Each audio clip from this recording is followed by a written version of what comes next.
दोस्तों, नमस्कार। तो आज हम आप सबके लिए लेके आए हैं बहुत प्यारी सी कहानी जिसका नाम है मिट्टी की खुशबू। तो आइए हम आप सभी को सुनाते हैं। गांव का नाम था सोनपुर। वही पुराना सा गांव, कच्ची गलियां, पीपल का विशाल पेड़, तालाब के किनारे बैठी बत्तखें और सुबह सुबह मंदिर की घंटी घंटी की मधुर ध्वनि। इसी गांव में रहता था हरदास, एक साधारण किसान, लेकिन सोच में साधारण। हरिदास के पास ज्यादा जमीन नहीं थी, न ही बड़ा घर। बस 2 बीघा खेत, एक झोपड़ी और दिल में अटूट विश्वास। उसकी पत्नी सरस्वती, वह गृहस्थी संभालती थी, और बेटा मोहन शहर में पढ़ाई करता था। हरदास रोज भोर में उठता, खेत की मिट्टी को हाथ में लेकर माथे से लगाता और कहता, हे धरती माँ, आज भी मुझे मेहनत का फल देना। हरदास अपने खेत में जाता था और खेत की मिट्टी को उठा के अपने माथे से लगाता था और बोलता था, हे धरती माँ, मुझे आज भी अपने जो मैं मेहनत कर रहा हूँ, मुझे इसका ही फल देना। मुझे कहीं चोरी चमारी करके या किसी चीज से ना खाना पड़े, ना कभी किसी का दिल दुखाना पड़े। शहर की चमक।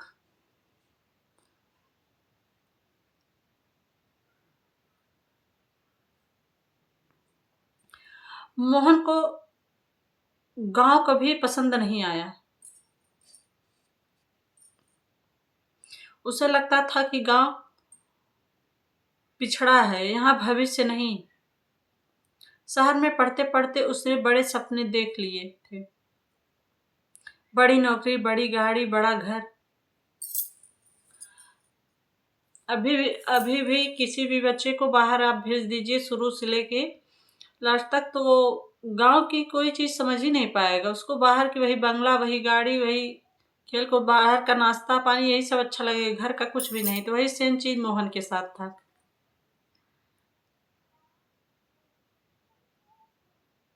एक दिन छुट्टियों में वह अपने गांव आया। उसे लगता था कि गांव पिछड़ा है, यहाँ भविष्य नहीं। शहर में पढ़ने शहर में पढ़ते पढ़ते उसने बड़े सपने देख लिए थे, बड़ी नौकरी, बड़ी गाड़ी, बड़ा घर। एक दिन छुट्टियों में वह गांव आया, खेत देखकर बोला, बाबूजी, आप आप अभी भी इस मिट्टी में क्यों उलझे हो? शहर चलिए, मैं आपको आराम दूंगा। मोहन ने अपने पिताजी से जाकर खेत में कहा, पिताजी, आप इस खेत में क्यों उलझे हो? इस गांव में क्यों हो? आप हमारे साथ शहर चलो, मैं वहां आपको आराम दूंगा। आप वहां आराम से रहना और खाना। हरिदास मुस्कुराया, बोला, बेटा, यह मिट्टी ही मेरा सांस है।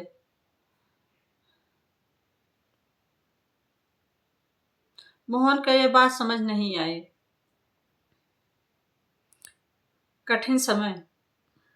जो भी इंसान कठिन समय से, कठिन परिस्थितियां से ऊपर उठता है, उसको पता होता है कि हमारे जीवन में कितने तकलीफें थे, कितने क्या थी। अब मोहन को क्या पता, मोहन तो शुरू से ही बाहर था, शुरू से पढ़ाई लिखाई करने के लिए बाहर गया था, आराम से वही रहता था। तो अपना ही, जैसे अपने सुख से, चैन से, वहां शांति से रहता था, वही सोचता था कि पिताजी मेरे साथ चले, इनको भी मैं वहीं आराम दूंगा। उस साल उस साल बारिश नहीं हुई।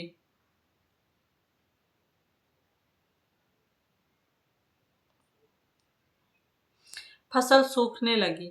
गांव के लोग निराश थे। कई किसानों ने जमीन बेचने का मन भी बना लिया। जब मोहन घर आया तो उस समय जो है बारिश नहीं हो रही थी गांव में। तो लोग, जो भी किसान थे, जो भी अनाज अपने खेत में जो है बोए हुए थे, सबसे वो परेशान थे, क्योंकि वो अनाज तो सूखा जा रहा था।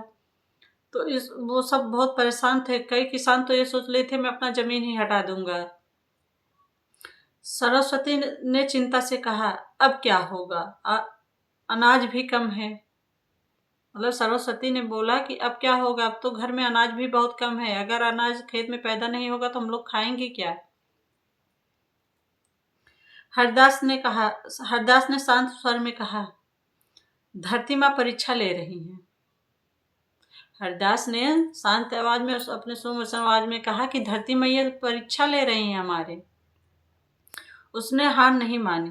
पुराने तरीकों पुराने तरीकों के साथ साथ उसने नई तरीके अपनाए। खेत में गोबर की खाद, पानी बचाने के उपाय और बीजों की सही कीमत।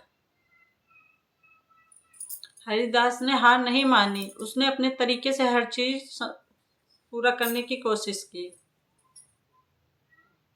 गांव के लोग हंसते। पुराने आदमी को नई खेती सूझी।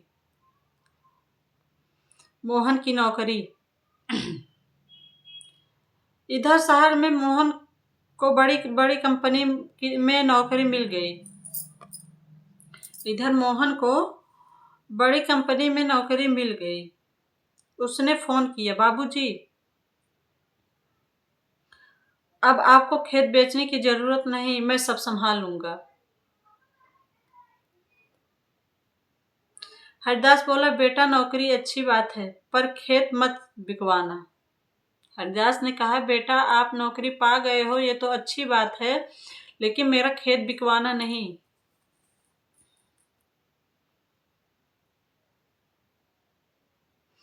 मोहन को गुस्सा आया।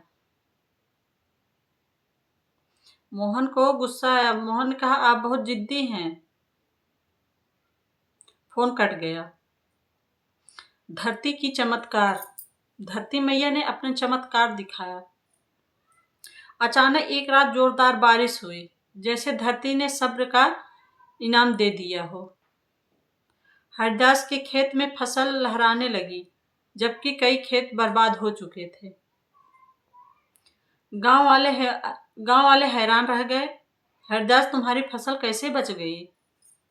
गांव वाले भी हैरान हो गए। करीब इसका फसल तो सब सूख गया था, ये कैसे कैसे चमत्कार हुआ?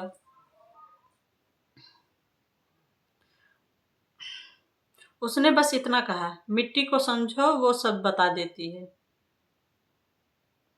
शहर का सच। कुछ महीनों बाद मोहन की कंपनी में छटनी हो गई। बड़ी नौकरी, बड़ा सपना सब टूट गया।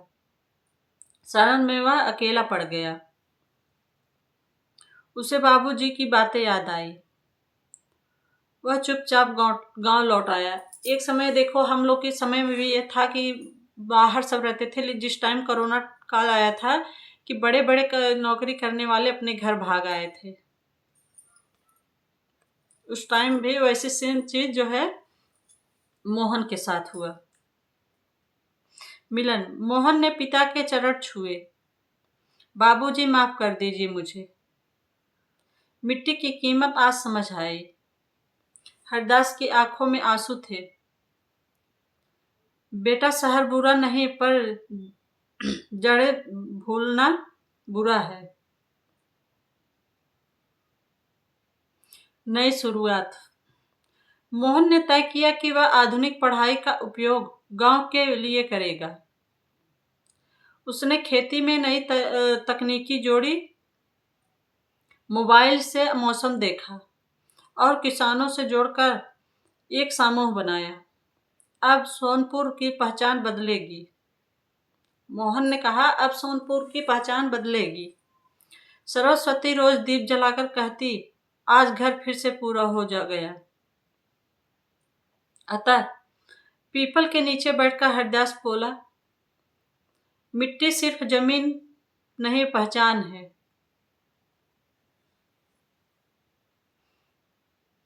मोहन ने खेत की मिट्टी उठाकर माथे से लगाई। जैसे उसके पिता हरिदास ने खेत में पहुंचकर खेत की मिट्टी उठा के अपने माथों से लगाया, वैसे सेम चीज मोहन ने भी किया कि खेत में गया, खेत की मिट्टी उठाकर अपने माथे से लगा लिया। तो दोस्तों कहानी यही नहीं खत्म होती। यह हर उस इंसान की कहानी है जो जोड़ों से जुड़कर आगे बढ़ता है। तो अगर आप सबको ये मेरी कहानी अच्छी लगी होगी तो हमारे कमेंट बॉक्स में ज़रूर जाके बताइएगा। हम आप सभी के लिए और अच्छी से अच्छी कहानी लाने की कोशिश करेंगे। और अगर अच्छी लगी होगी तो हमारे चैनल को सब्सक्राइब करिएगा और इस कहानी को ज़्यादा से ज़्यादा शेयर करिएगा। धन्यवाद।